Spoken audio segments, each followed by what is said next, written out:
என்னங்கடா என்ன என்ன நினைச்சுக்கிட்டு இருக்கீங்க? எங்க பார்த்தாலும் திட்டு திமுக திட்டு திமுகன்னு சொல்றீங்க. அப்படி என்ன பண்ணிட்டாங்க? குடும்பத்துக்காக 1,80,000 கோடி சேர்த்து வச்சிருக்காங்க. அதனால திட்டு திமுக ஆயிடுமா? திட்டு திமுக தான்டா. அப்புறம் என்ன குடும்ப கட்சி நிங்கிறீங்க. முதல்ல கலைஞர் வந்தாரு, அதுக்கப்புறம் அப்பா வந்தாரு, அதுக்கப்புறம் உதயண்ணா வந்திருக்காரு, அப்புறம் இன்ப துன்பம் எல்லாம் வரும். குடும்ப கட்சின்னு குடும்பமே கட்சி. அப்புறம் அப்பா பேப்பர் பார்த்து படிக்கிறாரு, பேப்பரை பார்த்து படிக்கிறாரு. என்னடா பேப்பர் பார்த்து படிக்கிறாரு? என்ன பேப்பர்?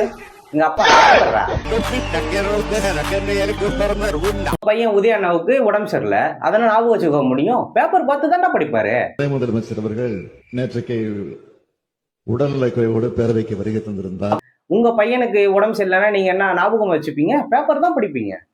தெரிஞ்சதெல்லாம் பேப்பர் பார்த்து பேசுறது, பேப்பரை தான் புடுங்கி பூட்டா உங்க சொல்லி முடிஞ்சு. கடைசியா திமுக என்ன பண்ணிட்டாங்கன்னு என்ன பண்ணல, எதுவுமே பண்ணலடா. ஓம் சக்தி பராசக்தி, திமுக தீய சக்தி.